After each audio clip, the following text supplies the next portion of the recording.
ॐ नमो दत्तात्रेयाय संकटहरणाय स्वाहा। ॐ नमो दत्तात्रेयाय संकटहरणाय स्वाहा। ॐ नमो दत्तात्रेयाय संकटहरणाय स्वाहा। ॐ नमो दत्तात्रेयाय संकटहरणाय स्वाहा।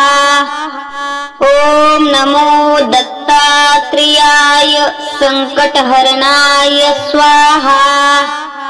ॐ नमो दत्तात्रेयाय संकटहरणाय स्वाहा।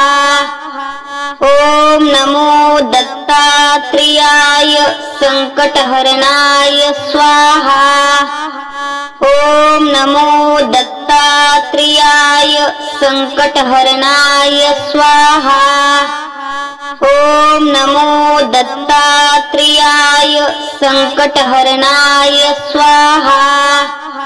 ॐ नमो दत्तात्रेयाय संकटहरणाय स्वाहा। ॐ नमो दत्तात्रेयाय संकटहरणाय स्वाहा। ॐ नमो दत्तात्रेयाय संकटहरणाय स्वाहा। ॐ नमो दत्तात्रेयाय संकटहरणाय स्वाहा। ॐ नमो दत्तात्रेयाय संकटहरणाय स्वाहा। ॐ नमो दत्तात्रेयाय संकटहरणाय स्वाहा। ॐ नमो दत्तात्रेयाय संकटहरणाय स्वाहा। ॐ नमो दत्तात्रेयाय संकटहरणाय स्वाहा। ॐ नमो दत्तात्रेयाय संकटहरणाय स्वाहा। ॐ नमो दत्तात्रेयाय संकटहरणाय